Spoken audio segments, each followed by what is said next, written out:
keempat ada jejak.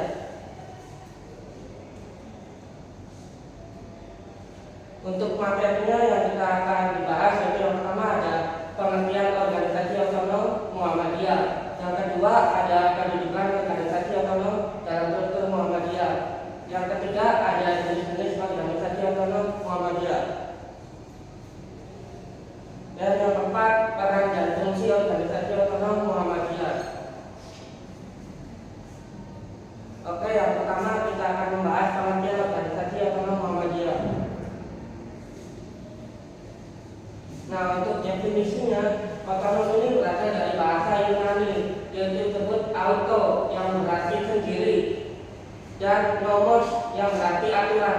Nah, organisasi otonom adalah organisasi yang berada dalam Muhammadiyah tetapi memiliki hak untuk mengatur dirinya sendiri.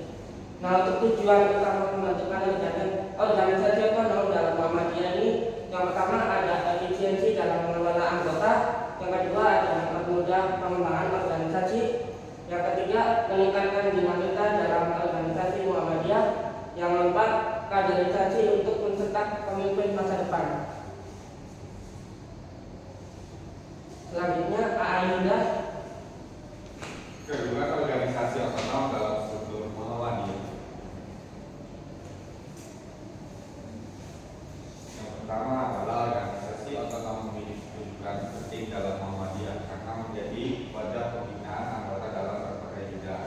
Yang kedua, otonom berperan sebagai pelaksana kegiatan Muhammadiyah dalam bidang tertentu dengan tetap berkoordinasi dengan pemimpin Muhammadiyah.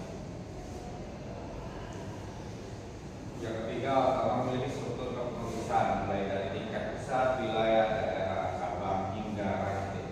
Yang keempat, dengan adanya organisasi otonom, Muhammadiyah dapat menjalankan federasi dengan lebih sistematis dan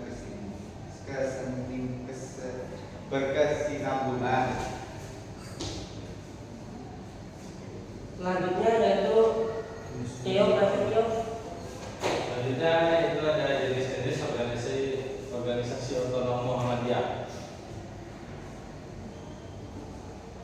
7 organisasi otonom yang ada di Muhammadiyah. Yang pertama ada Aisyah, yaitu organisasi bagi kaum perempuan. Yang kedua ada Pemuda Muhammadiyah, yaitu organisasi untuk pemuda Islam. Dan yang ketiga ada Nasihatul Aisyah, yaitu gerakan putri Islam. Dan yang keempat ada Ikatan Mahasiswa Muhammadiyah, itu organisasi mahasiswa Muhammadiyah. Dan yang kelima ada Ikatan Pelajar Muhammadiyah atau IPM, yaitu organisasi pelajar Muhammadiyah. Dan keenam ada Tapak Suci, yaitu seni bela diri Islam. Dan yang ketujuh ada Hizbul Waton atau HW, yaitu gerakan panduan Muhammadiyah. Selanjutnya dibacakan oleh netizen. Saya di sini mau menjelaskan peran dan fungsi otonom Muhammadiyah.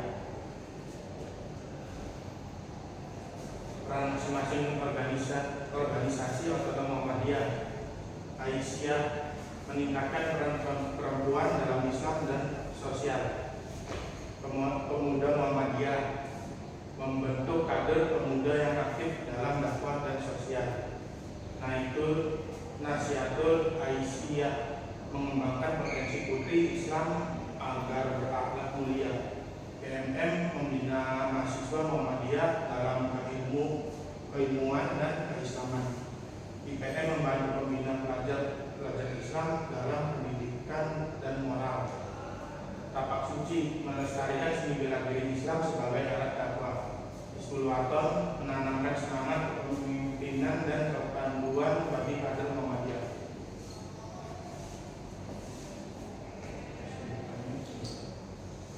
Baik, jadi kesimpulan yang kita bahas ini yaitu yang pertama, organisasi otonom Muhammadiyah berperan penting dalam membentuk kader-kader yang siap dalam berbagai bidang. Yang kedua, keberadaan otonom membuat dakwah Muhammadiyah lebih luas dan terstruktur. Yang ketiga, otonom memiliki otonomi dalam pengelolaannya tetapi tetap berada dalam koordinasi Muhammadiyah. Yang keempat, Muhammadiyah perlu terus berinovasi agar organisasi tetap relevan dengan perkembangan zaman. Terima kasih. Baik, sekian dari kelompok saya. Mohon maaf bila ada kesalahan. Wabillahi taufiq wal hidayah. Wassalamualaikum warahmatullahi wabarakatuh. Waalaikumsalam.